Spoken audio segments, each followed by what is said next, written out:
सेवा नमस्कार। आज भने पहिलोचोटि यो डोमेस्टिक एयरको पहिलोचोटिको यात्रा हो, भद्रपुर टु काठमाडौँ। मसँगै मेरो श्रीमती काका चाहिँ आज हामी यहाँबाट चाहिँ काठमाडौँ ल्यान्डको लागि लाग्दैछौँ। ओके, अब भने हामी केही बेरमै उठ्नेछौँ, म लगायत मेरा साथीहरू।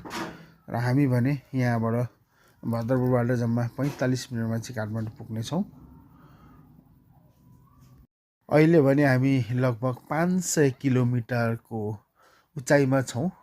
यो 500 किलोमिटरको उचाइबाट देखिने दृश्य मुनिको।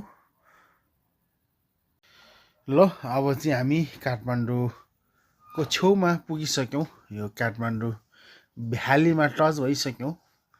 काठमाडौँको राम्रो राम्रो दृश्य देखिँदो रहेछ। यहाँबाट माथिबाट खिच्दा चाहिँ एकदमै राम्रो खालको तस्बिर देखिँदो रहेछ। एकदम यो चाहिँ पहिलोचोटि भएर होला सायद, एकदम राम्रो देखिएको छ। र तपाईँहरूलाई पनि मैले यस्तै देखाउने छु मेरो मित्रहरूलाई। आज चाहिँ म चाहिँ